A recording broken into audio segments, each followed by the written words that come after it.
So the Jerry Island is going to be open throughout all of December, and Yeti fishing is a pretty good mid to late game money making method.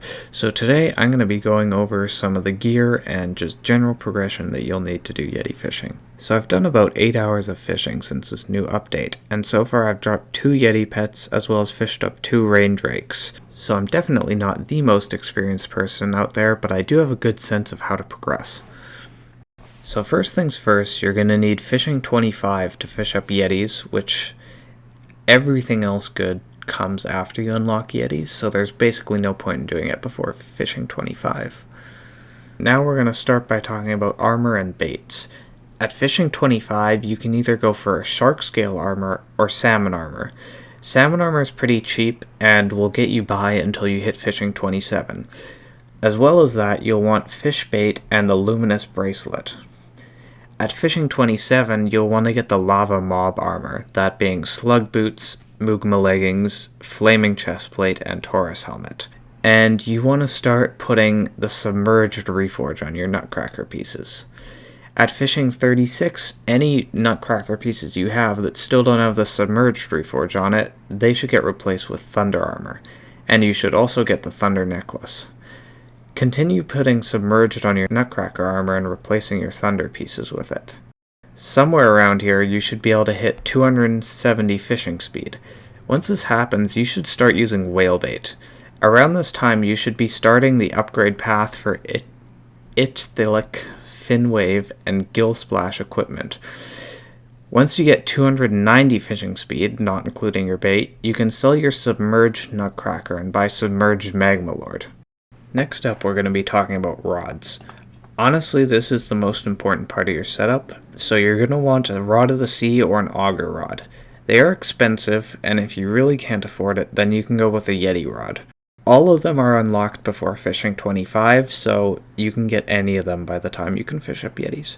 You should also use the pitch-in reforge on your rod because it gives the most fishing speed.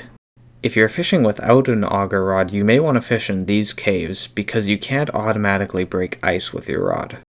You should swap to the treacherous, lucky, salty, or stiff reforge when you can do so while still staying above 300 fishing speed.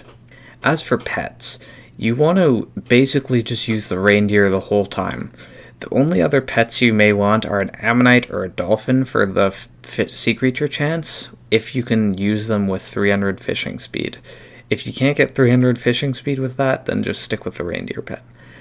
Other things, you should get a fish affinity talisman if you don't have one, and you should remember to drink the Mush Glowy Tonic.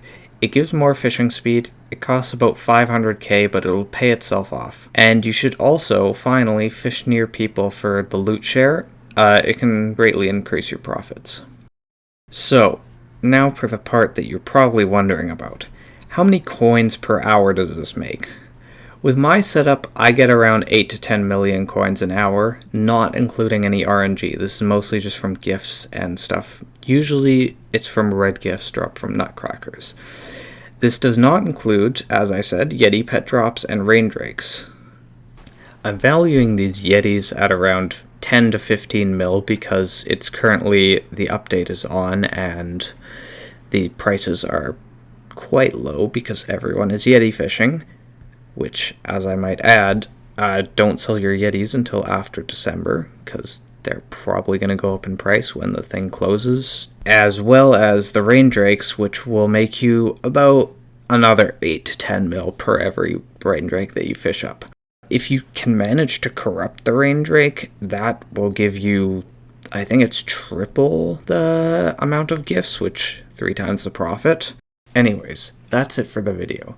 I haven't really had a lot of time recently, so that's why there's no script and not the usual fancy editing on this video. So, if you guys don't mind it like this, then maybe we'll consider doing more like this, because it's much easier to create than, 5-minute long, heavily edited video.